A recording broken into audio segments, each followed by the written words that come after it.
A aula de hoje será sobre grandes navegações, já falando bastante sobre esse assunto, aliás, né? Eu estava vendo na postagem da plataforma, tem pioneirismo português, formação do Estado português, né? Absolutismo, mercantilismo, tudo isso está envolvido. Não é o mesmo assunto, mas está interligado. Tá? Então, eu quero que vocês tenham sempre em mente aquilo que tudo a gente já falou até aqui, e vamos fazer um diálogo com tudo isso. Então, vamos falar então sobre a expansão ultramarítima ibérica, ou seja, dos países da Península Ibérica, Portugal e Espanha, né? Então vamos imaginar aqui uma linha do tempo, né? Então, da primeira conquista portuguesa na África, Ceuta, em 1415, que dá início ao processo de grandes navegações de Portugal. E então, para a gente relembrar, por que Portugal vai ser o pioneiro, né? O primeiro estado a iniciar as grandes navegações? Por que não Inglaterra, que mais tarde vai se tornar a grande senhora dos sete mares, a maior marinha, o maior império ultramarítimo? Por que não a Espanha? Por que não a Alemanha? Por que não a Itália? Por que não a França? Também vai ser uma potência ultramarinha. Por que Portugal? Porque Portugal tinha vários fatores a seu favor. Já falamos aqui do primeiro. Ele é o primeiro Estado nacional moderno. O que significa isso? É o Estado onde o rei, o monarca, ele é reconhecido como autoridade nesse território, ele exerce o poder dele total sobre esse território, ninguém questiona o poder dele, ele consegue impor a sua autoridade a todos os setores da sociedade, principalmente a nobreza, dona de terra. Ele monta um exército nacional, como a gente viu, Portugal montou um exército nacional para expulsar os muçulmanos, para combater os espanhóis. Novamente, na Revolução de Avis, quando Dom João de Avis expulsa novamente os espanhóis, que queriam tomar Portugal novamente, devido à questão sucessória ao trono. Dom João de Avis ele consegue, então, apoio da burguesia. E aí temos outro fator. Portugal tinha, nesse ambiente de paz, sem guerras, guerras feudais entre senhores, feudais disputando terra, justiça, tinha a burocracia do rei, coletando os impostos, utilizando os impostos para infraestrutura, manutenção das cidades, das estradas, estradas seguras, pontes, portos. E também é o rei que vai apoiar todos os projetos da burguesia. Outro fator importante, a burguesia portuguesa era uma burguesia empreendedora. Ela estava disposta a utilizar o lucro adquirido com o comércio com a, a expansão dos negócios. Então, ela está associada ao rei. O rei vê que quanto mais rica é a burguesia, mais rica será também a monarquia, que vai cobrar impostos. Tudo bem, Marcos? Não estou te ouvindo, Marcos. Do nada eu saí, velho. Qualquer coisa você... Tá me escutando? Não, agora eu tô. Pode falar. Meu celular do nada saiu da aula. Ah, isso acontece. Eu estou pelo computador. Então, gente, entendi aqui. Tem outro fator também importante, muito importante, é a posição geográfica de Portugal. Portugal, se a gente pegar no mapa da Península Ibérica, ele está quase totalmente voltado para o mar, para o Oceano Atlântico, enquanto que a Espanha é mais mediterrânea. E justamente por isso, pela sua posição geográfica, a Lisboa, capital de Portugal, era uma cidade importante para quem comercializava com a Europa do Norte. Então, os mercadores italianos que atravessavam o Mediterrâneo, atravessavam o Estreito de Gibraltar, contornavam o litoral de Portugal, paravam em Lisboa para fazer comércio, comprar, pegar água, outros suprimentos, para continuar a viagem até o norte da Europa. Então, Lisboa era um entreposto comercial importante, tinha essa vocação comercial.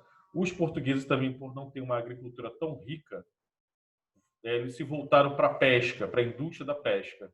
e se tornaram grandes navegadores no Atlântico Norte. Para a pesca do bacalhau, um alimento tão tradicional da culinária portuguesa, é necessário, então, se embrenhar no Oceano Atlântico Norte, gélido e de difícil navegação, por ser muito revolto. Então, os portugueses tinham esse outro ponto a favor, o conhecimento da navegação em mar aberto. Tudo isso também tem a ver com a realeza sempre apoiando os planos da burguesia. No caso, Dom Dinis, né, o infante Dom Dinis, ele cria a chamada Escola de Sagres, que era uma fortaleza onde ele reúne filósofos, matemáticos, engenheiros, cartógrafos, astrônomos para desenvolver técnicas que melhorem a navegação. Então, a partir daí, a navegação portuguesa ela evolui. Então, isso a gente vê a aliança da burguesia com a nobreza nesse assunto. Então, em 1415, os portugueses tomam uma cidade comercial árabe no norte da África, onde é hoje o Marrocos, e a cidade de Ceuta. Essa conquista, em 1415, é de extrema importância, porque lá eles conseguem mercadorias como pele de animais, marfim, especiarias em geral, mas também mão de obra escrava da África. E a partir daí, então, que os portugueses começam a explorar o comércio de escravos africanos, começam então a se aproveitar das disputas internas dos reinos que haviam dentro da África. Eles começam então a favorecer um reino em detrimento de outro, manipular a política desses reinos para conseguir mais mão de obra escrava. Vai se tornar então um mercado extremamente lucrativo também. Então, os portugueses não vão ficar apenas em Ceuta, no norte da África. E também tem a questão religiosa. A gente deve lembrar que Portugal e Espanha, durante séculos, lutaram para expulsar os muçulmanos. Então, os portugueses vão expandir essa luta contra o Islã, contra os muçulmanos, para fora da Europa, principalmente no norte da África e no Oriente Médio também. Então, depois da conquista de Ceuta, eles começam a navegar mais ao sul, explorando o litoral sul daquela região da África. E sempre assim, eles navegam, mapeiam, né? Fazem novos mapas, atualizam as informações e geralmente eles construíam, então, fortalezas no litoral, feitorias para armazenar as mercadorias à espera de outros navios que viessem buscá-las ou para proteção contra ataques de nativos. Então, a presença portuguesa na África, no século XV e no século XVI, ela é mais pontual no litoral. O importante era manter a comunicação entre essas feitorias, permitindo, então, a viagem pelo Atlântico, que é uma navegação que a gente vai chamar de cabotagem. É homenagem a um cartógrafo chamado Cabot, que o que é a cabotagem? É sempre navegar no litoral, sempre tendo à vista o litoral, a terra firme, para não se perder. Ainda assim, eles não tinham tanta tecnologia para poder se lançar ao mar e navegar. Aliás, para poder fazer isso, era necessário várias ferramentas que eles vão desenvolver. Apesar dos árabes serem inimigos dos cristãos na época, o contato comercial com os árabes e com outros povos do Oriente farão com que os europeus desenvolvam ferramentas para navegação em alto mar. As mais famosas são a bússola que é uma invenção chinesa, mas são os árabes que aperfeiçoam a bússola para ela ser algo mais portátil, aquela bússola com aquela agulha imantada, sempre apontando para a direção norte. Também é dessa época o astrolábio, uma invenção árabe também, que os árabes usavam para fazer vários cálculos astronômicos, essencial para a navegação noturna. Também tinha a balestrina, tinha vários outros instrumentos, que agora me foge. O sextante, por exemplo, se bem que o sextante ele é muito mais recente, ele é lá para o século XVII, XVIII. A balestrina, que é uma espécie de sextante mais rudimentar. Para quem não está me acompanhando, o que é um sextante, era uma espécie de lunetinha, onde se calculava o grau entre o Sol e o horizonte. Isso fazia parte de um cálculo muito avançado, muito rebuscado, para se saber mais ou menos onde estava localizado no meio do oceano.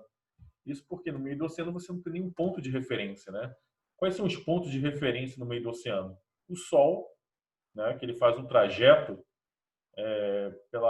pelo céu, e à noite as constelações. Então isso tudo é muito, muito complexo. Não teria como ter esse conhecimento, essa técnica toda, nos séculos anteriores. Foi necessário passar pelo Renascimento para ter acesso a esse novo conhecimento, essas novas técnicas. Então, os portugueses conseguem ultrapassar o Cabo Bojador. Tudo bem, Ana Clara, bem-vinda. Conseguem ultrapassar o Cabo Bojador, que era o limite máximo que os navegadores conseguiam alcançar até aquela época. O Cabo Bojador, se você imaginar o litoral da África, o Cabo Bojador é a pontinha do extremo oeste da África, né? Por isso que é bojador, que é um bojo mesmo, é uma pontinha. Então, ali para baixo, os caras não sabiam mais ou menos o que tinha, o que eles poderiam esperar. Na cabeça dos homens daquela época, dos europeus, é claro, o que é a Terra? A Terra é pequena. A Terra é a Europa, o Oriente Médio e o norte da África. O que é China, Índia, é uma coisa muito vaga. Eles não têm noção do que é realmente aquilo. Porque o que se conhecia do Extremo Oriente, por exemplo, eram relatos, muitas das vezes exagerados, de viajantes, de comerciantes que vinham lá do Oriente. Passavam anos em viagem e chegavam com uma visão tanto deturpada, cheia de mitologia, cheia de exagero. E o sul da África, abaixo do deserto do Saara, o Saara vira uma espécie de barreira, né, entre a África do Norte e a África subsaariana, uma barreira natural. Desde a antiguidade acreditava-se que não existia vida ao sul da África. Os caras acreditavam então que não tinha como alguém sobreviver a um calor tão elevado. Eles imaginavam abaixo então do deserto do Saara só deve ter um calor tão elevado que não tem vida ali. Mas aí os portugueses vão descendo, ultrapassando o Cabo Bojador, vão fazendo sempre esse percurso, mapeando a região, voltando para Portugal, construindo feitorias, estabelecendo relações diplomáticas com os reinos africanos, relações comerciais com os nativos, capturando escravos. Então eles vão fazendo isso e então vão pontuando todo o litoral até chegar no extremo sul, que é o Cabo das Tormentas até então, porque era um mar muito revolto. O extremo sul da África é quase Polo Sul, né? Então é um mar muito revolto, frio, muito perigoso. Então Bartolomeu Dias, depois de perder alguns navios, consegue ultrapassar o Cabo das Tormentas, renomeia o Cabo das Tormentas como Cabo da Boa Esperança, isso em 1488. Vejam bem, então, de 1415 até 1488, 7 décadas de exploração no litoral africano, na parte atlântica. Aí, depois que o Bartolomeu Dias atravessa, ele chega na parte do Oceano Índico, a África Índica, que é onde eles vão colonizar Moçambique. Então, do lado atlântico, nós temos as ilhas de Cabo Verde, temos Guiné-Bissau, temos a Ilha da Madeira, que até hoje pertence a Portugal, as Ilhas Canárias, que vão mais tarde pertencer à Espanha, São Tomé e Príncipe também, que são ilhotas, são ilhas pequenas, mas são hoje em dia são países independentes de Portugal, e Angola, né? E do outro lado temos Moçambique. Então, 1488, Portugal já está quase chegando do outro lado do mundo. Mas por que Portugal queria chegar do outro lado? Vocês lembram como é que as mercadorias chegavam na Europa naquela época? Elas vinham através de rotas comerciais terrestres. E essas rotas elas passavam obrigatoriamente por uma cidade comercial muito importante, que era chamada de Constantinopla, que foi capital do Império Romano durante um tempo, e depois que o Império Romano caiu nas mãos dos bárbaros germânicos, ela virou capital do Império Bizantino.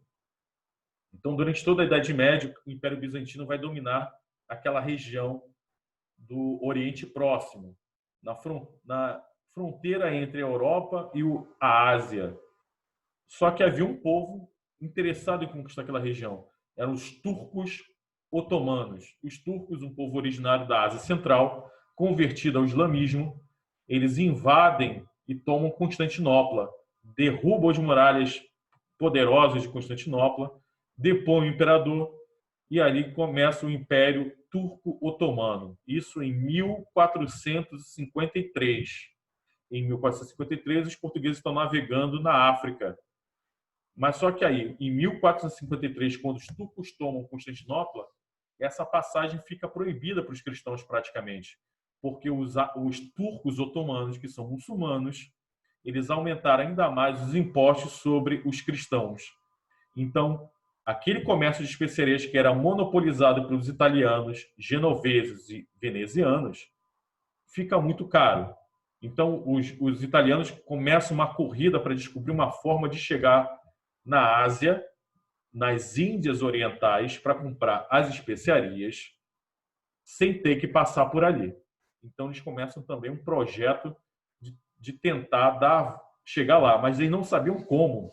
Não tinha conhecimento suficiente na época. Então, quem estava na dianteira era Portugal, porque Portugal já estava contornando a África e sabia que dava para chegar na Índia contornando a África, já desde essa época. Já a Espanha e os italianos não tinham ideia, né? Eles estavam tateando no escuro também. Então, vamos falar um pouco sobre a Espanha, né? A Espanha ainda estava envolvida nas guerras entre os próprios reinos católicos, que muitas das vezes entravam em guerra uns contra os outros, mas o principal problema da unificação da Espanha era a presença dos muçulmanos. Então, enquanto que Portugal já tinha resolvido esse problema, a Espanha ainda vai levar bastante tempo. Só vai resolver quando os reinos de Castela e Aragão, quando a Isabel, rainha de Castela, uma rainha bem poderosa, ela casa com Fernão de Aragão, junta as forças militares de ambos os reinos, e aí, unidos, eles conseguem impor contínuas derrotas sobre os muçulmanos. E os muçulmanos, aos poucos, vão sendo expulsos da Península Ibérica. Em 1492, o último bastião árabe na Península Ibérica, Granada, cai nas mãos dos espanhóis. Aí, expulsado o último árabe, é unificado, então, os reinos das Espanhas. Por isso que a língua oficial da Espanha é o castelhano. O dialeto falado no reino de Castela foi imposto porque foi o reino que unificou a Espanha. A partir daí, então, em 1492, a Espanha está muito atrasada em relação ao seu primo Portugal. Então, eles querem correr atrás do prejuízo. Os espanhóis também querem uma passagem para a Ásia, para o Oriente. Só que eles não sabem também como chegar lá. Quando do nada aparece um cara chamado Cristóvão Colombo, navegador genovês, casado com a filha de um navegador português, que vem com um plano um tanto mirabolante. Ele apresenta esse plano mirabolante para o rei de Portugal. O rei de Portugal fala: meu irmão, a gente tem coisa melhor, sai daí que você não sabe de nada. Esse plano aí é muito maluco. Ele então leva o plano maluco dele para os reis católicos Isabel e Fernão, da Espanha. E apresenta, os caras não tendo outra alternativa, talvez apostam e bancam essa viagem. Qual é o projeto do Cristóvão Colombo? Ele parte do pressuposto que, já que a Terra é redonda, né, que passa a ser consensual a partir dessa época, só hoje em dia que é questionável, não sei porquê, ele pensou: se a gente quer chegar no Oriente, é só navegar na direção contrária, na direção oposta, e dar a volta na Terra. E ele, com vários cálculos, ele mede mais ou menos o diâmetro da Terra, calcula mais ou menos quanto tempo de viagem é necessário para atingir o outro lado. Ele queria chegar num lugar chamado Cipango. Cipango era uma versão mitológica do Japão, que a palavra Cipango é uma forma latinizada do chinês Jipeng. Então, ele pensava assim que o Jipeng, o Cipango, era uma terra cheia de ouro, que então ele ia invadir, tomar esse ouro e entregar para os reis católicos combater os muçulmanos. Ele inicia a viagem, dá a volta, começa a navegar, só que aí tem alguma coisa bloqueando a passagem dele. Diz que ele estava quase sendo vítima de um motim, porque ele tinha calculado mal o tempo de viagem que seria necessário. Ele levou muito mais tempo de viagem, a tripulação dele já estava se amotinando, já estava ficando revoltada com a demora, não chegando em lugar nenhum. Quando, de repente, eles chegam, avistam terra, e chegam numa das ilhas do Caribe. Eles chegam numa dessas ilhas, próximo a Cuba, eu acho que é a ilha de El Salvador, Santo Salvador. Ele chega nessa ilha, depara-se então com uma natureza luxuriante, tropical, né, praias belíssimas, mata, e ele vê que a população local, os habitantes, tem características que se parecem com o que ele ouviu falar do Oriente. Pele morena, olhos puxados, cabelo liso preto. Ele pensou, poxa, então estou na Índia já. Está quase chegando na Índia. E chamou os nativos americanos de índios, de maneira errônea, né? É um erro dele. Ele volta então para a Espanha com tabaco. O fumo é introduzido depois da viagem de Cristóvão Colombo. Ele viu lá os nativos fumando, decidiu imitar. Ele leva especiarias que ele encontra lá, leva uns papagaios, umas araras e leva o tomate. Né? Ele introduz o tomate na culinária europeia. Ele italiano, isso é uma coisa interessante. A principal comida, né? O principal prato da culinária italiana, ele é fruto da expansão comercial italiana, né? Da expansão comercial europeia. Porque o macarrão, ele é originário da China, ele foi introduzido na Itália pelos comerciantes árabes e o molho de tomate só pôde ser inventado depois da descoberta da América, quando o Cristóvão Colombo leva o tomate para a Europa. Ele faz mais 2 ou 3 viagens, chega um pouco mais além, visita outras ilhas, mas morre acreditando que tinha chegado então na Ásia. Mais tarde, o navegador italiano a serviço da coroa espanhola, chamado Américo Vespúcio, ele então navegando pela região e explorando a região e anotando, atualizando os mapas, ele chega à conclusão, aliás, nem ele, é o cartógrafo mais tarde, que pega as informações do Américo Vespúcio e fala, olha, isso aí não é um caminho para a Ásia, ele está muito distante, é um novo continente. Aí, esse cartógrafo vai nomear o novo continente em homenagem ao navegador que meio que descobriu que não era a Ásia e vai chamá-lo de América. Ok? Então, em 1492, passa-se o tempo, Portugal começa a ficar preocupado com a presença espanhola no Atlântico e começa então a achar que pode perder espaço para os espanhóis. Para evitar uma guerra entre Portugal e Espanha, o que eles fazem? Eles levam a questão até o Papa para servir de intermediador, e o Papa então propõe uma lei dividindo o mundo entre Portugal e Espanha. As descobertas portuguesas a leste de uma linha imaginária que dividiria o mundo partindo a 100 léguas da ilha de Cabo Verde, 100 léguas. A oeste ficariam com Portugal. As descobertas a leste ficariam para a Espanha. Só que os portugueses notaram que o Papa era de origem hispânica, espanhola. Então eles pensaram, esse Papa deve estar ajudando os espanhóis. Essa linha imaginária chamaremos de linha imaginária do Tratado da Bula Intercetera. Bula Intercetera, 1494, Bula Intercetera. Os portugueses não gostaram dessa bula Intercetera e decidiram então conversar novamente com os espanhóis para negociar um tratado. Vai ser chamado de Tratado de Tordesilhas. Então os portugueses pediram para os espanhóis arrastarem a linha não a 100 léguas a oeste de Cabo Verde, mas sim 270 léguas a oeste de Cabo Verde. Existia então essa linha e em 1496, tá? O Brasil ainda não tinha sido descoberto, que só vai ser em 1500. E os portugueses ainda não tinham chegado na Índia, em Calicut, na Índia, o que chamamos hoje de Índia. Então, os portugueses meio que estavam postando, dando um tiro no escuro. Eles achavam que os espanhóis estavam escondendo alguma coisa muito importante deles. Por isso, eles pediram para arrastar essa linha. Algumas pessoas, hoje em dia, acham que os portugueses já sabiam da existência do Brasil há muito tempo, justamente por causa dessa briga em 1496. Porque se eles achavam que não tinha nada aqui, por que eles iam arranjar tanta confusão, né?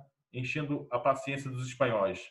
Na verdade, na minha opinião, que é claro que não é uma opinião minha, né? Mas são de vários historiadores com quem eu acho que faz mais sentido, é que Portugal realmente deu um tiro no escuro. Achava que a Espanha estava escondendo algo e decidiu então se resguardar. Vai que tem alguma coisa ali e a gente vai querer também, né? Talvez esse continente seja muito maior, talvez tenha muito mais coisa para o sul e a gente vai querer um pedaço sim. Então, ficou a divisão então dessa linha do Tratado de Tordesilhas.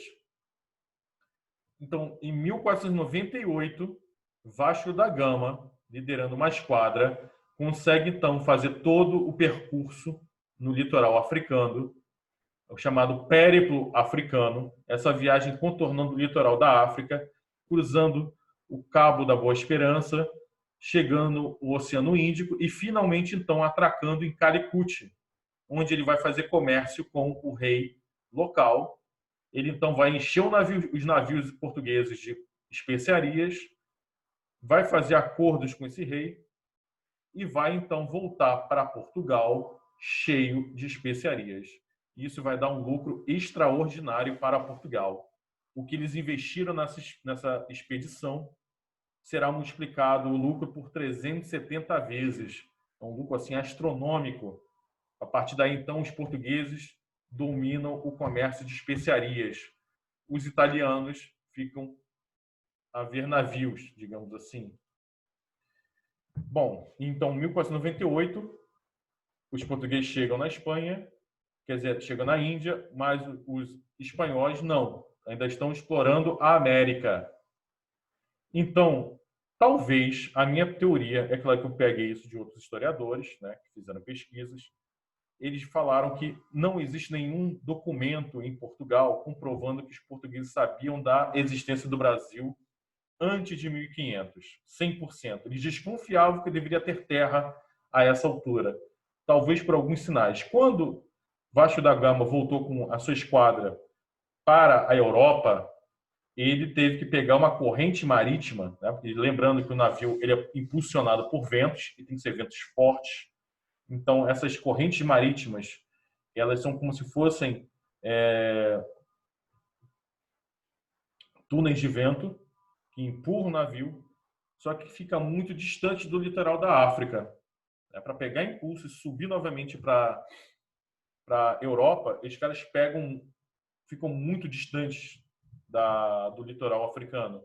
Talvez, ao se distanciar tanto do litoral africano, eles possivelmente se aproximaram do litoral da América do Sul e viram, sei lá, pássaros, aves marinhas que precisam de terra firme para poder fazer seus ninhos, viver, ou então uma vegetação que só dá no litoral. Talvez tenham notado isso, tenham marcado no mapa. Então, 2 anos depois, o rei de Portugal encarrega Pedro Álvares Cabral com a missão de fazer a viagem no Vasco da Gama, ir mais longe ainda que o próprio Vasco e estabelecer relações diplomáticas e comerciais mais firmes com os reis da Índia.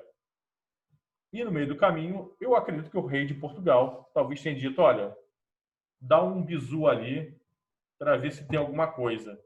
Ali onde o Vasco disse que tem, pode ter alguma coisa. Vai lá como quem não quer nada, não custa nada, é caminho mesmo. Então, a gente sabe já como termina essa história.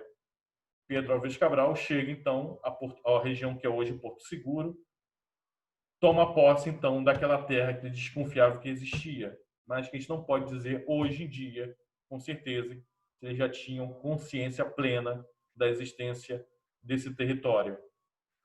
Tá? Então, por isso, a América do Sul vai ficar dividida pelo Tratado de Tordesilhas, entre Portugal e Espanha. Tá? Então, gente, aí para terminar, aquela que eu falei, aquela esperança do Cristóvão Colombo de dar a volta na Terra, que chamamos de circunnavegação, só vai ser empreendida mais tarde por um cara chamado Fernão de Magalhães, português, navegador português, mas que estava sob ordens da coroa espanhola. Ele passa aqui no litoral da América do Sul, ele passa mais ou menos onde é hoje Búzios, eu acho, dá uma parada ali para pegar água cristalina, água pura, segue viagem, contorna a Patagônia, o sul, o extremo sul do que é hoje a Argentina, chega então no Pacífico. Ele dá a volta pelo sul da América do Sul, chega no Pacífico, chega nas ilhas que ele vai chamar de Filipinas. Ele vai ser morto no combate com os nativos, vai levar uma flechada no meio da cara, uma flecha envenenada, vai morrer. Ele é uma esquadra enorme, acho que quase 10 navios, acho que só voltam 1 ou 2 navios. Mas então, os espanhóis saem das Filipinas, passam pela Índia, passam pela África, pelo trajeto dos portugueses. Deve lembrar que Fernão de Magalhães era português. E volta para a Espanha. Então, a primeira volta ao mundo feita pelos navegadores foi Fernão de Magalhães, o primeiro cara a dar a volta ao mundo de navio. Então, gente, tudo bem até aqui? Mais tarde, só mais tarde, a Inglaterra, a França, a Holanda que vão também fazer suas navegações. A Espanha vai se dar melhor, né? A Espanha vai descobrir as civilizações maia e asteca, no que é hoje o México e a América Central, civilizações avançadíssimas, né? Astronomia, literatura, escrita, matemática avançada, engenharia e, principalmente, os caras sabiam trabalhar com ouro. Então, a Espanha vai roubar o máximo de ouro possível da América, ouro e prata da América. Portugal vai chegar aqui, vai achar muito bonito o local, muito maneiro, praias belíssimas, mulheres bonitas, mas não tem riqueza aqui que interessa para Portugal, só para o Brasil. Mas especiarias, ouro, não. Na verdade, quando eles chegam aqui, não tem ouro. Eles procuram ouro, os índios brasileiros não sabiam o que era ouro, e aí, então, ouro só vai ser descoberto 200 anos depois da descoberta do Brasil, no século XVIII. Tá? No século XVI, XVII, nada de ouro no Brasil. O sonho de Portugal de descobrir o ouro vai levar ainda muito tempo para acontecer. Mais tarde a gente fala sobre a colonização então, da América e do Brasil. Então, gente, muito obrigado pela atenção de vocês. Relaxem, descansem um pouco. Eu vou daqui a pouco postar atividades, tá? Alguma dúvida, algum comentário?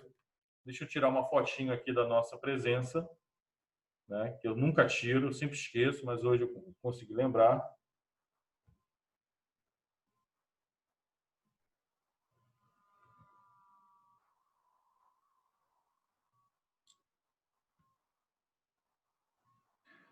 Então, gente, muito obrigado. Um beijo a todos.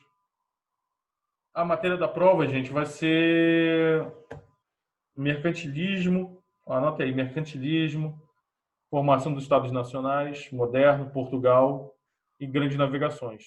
Não está difícil, não. Mas também não está muito fácil, tá? Estudando um pouquinho, vai saber fazer, tá? Eu vou postar as atividades. Estudem pelas atividades, tá?